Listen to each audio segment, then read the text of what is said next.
So you're thinking about starting a business or maybe going freelance in Japan? That's awesome.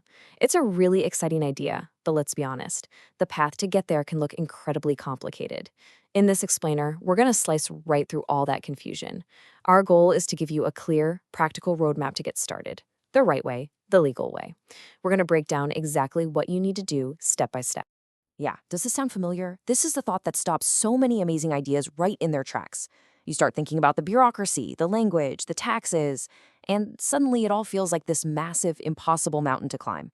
But I'm here to tell you, it really doesn't have to be that way. And that's exactly what this is, your roadmap. By the time we're done here, you won't just know where to start.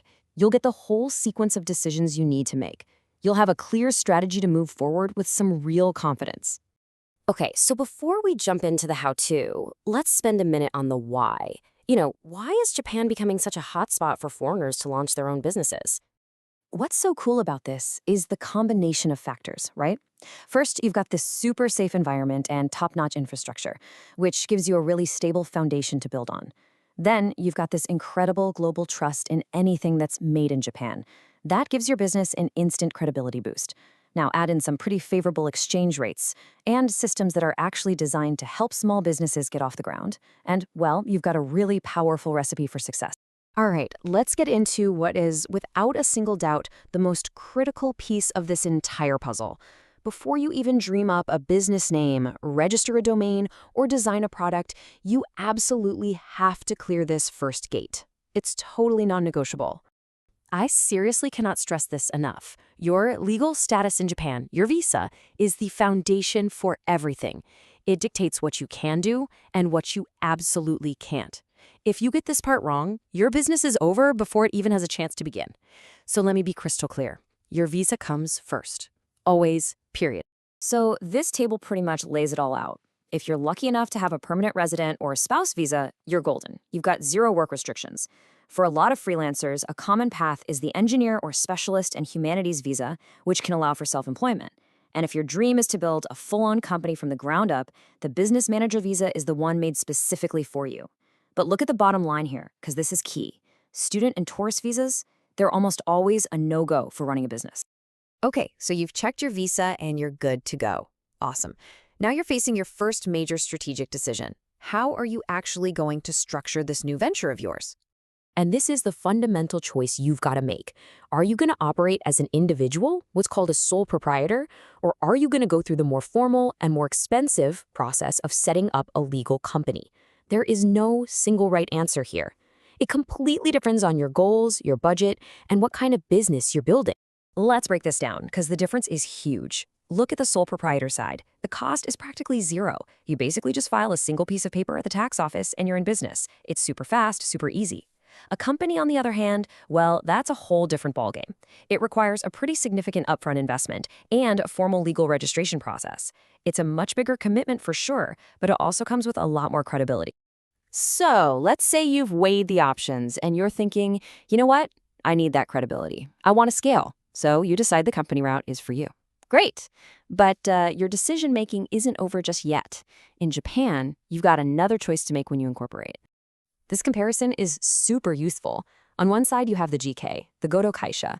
You can think of this as being very similar to an LLC in the United States. As you can see, it's way cheaper to set up and gives you a lot more flexibility. It's perfect for businesses where the owners are also the ones running the show. On the other side, you have the KK, the Kabushiki Kaisha, the traditional corporation. It costs more, it's more formal, but it carries the highest level of credibility in the Japanese business world. This is the go-to choice if you plan on seeding investment or just need that rock-solid corporate structure. Okay, we've covered the legal side and the business structures. Now, let's talk about the part that tends to make people the most nervous: taxes, and some of the really common mistakes that you'll want to avoid. If you're going the sole proprietor route, burn these dates into your brain. Your annual tax filing window is from February 16th to March 15th. Missing this deadline means penalties, and nobody wants that. So seriously, put it in your calendar right now. So what's the deal with this big number on the screen? This is the maximum special tax deduction you can get as a sole proprietor. How? by using what's called the Blue Tax Return System. Now, it does mean you have to be a bit more organized and use double entry bookkeeping, but hey, it can save you a ton of money on your taxes. It's basically a huge incentive from the government to keep your books in good order. And for everyone setting up a company, listen up, because this is a huge gotcha that catches so many people off guard. Even if your company makes 0 yen in profit, absolutely nothing, you are still required to pay a minimum corporate tax. Think of it as a fixed cost of doing business as a corporation. You have to budget for it. You can think of these as the four horsemen of entrepreneurial failure in Japan: ignoring your visa rules, missing tax deadlines, having messy books, and trying to do everything yourself. And that last one is so important. Getting an accountant or a legal pro on your side early isn't an expense, it's an investment that will save you so much time, stress, and probably money in the long run. Okay, we've gone over the rules, the different structures, and the things to avoid. Now let's pull all these pieces together into a smart, actionable strategy that you can actually use. The game plan here is all about starting smart and lean. The idea is to begin as a sole proprietor to test your business model without a huge, risky investment. Once you have steady, predictable income coming in, that's when you can incorporate into a GK or a KK to get that extra credibility and prepare to scale up. And don't just think locally. Use your Japan-based company as a trusted launchpad to sell digital products and services to the entire world. So if you only remember one thing from all of this, let it be this simple 3-step formula. First, get your visa right. Then, choose the right business structure for your goals. And finally, understand your tax obligations.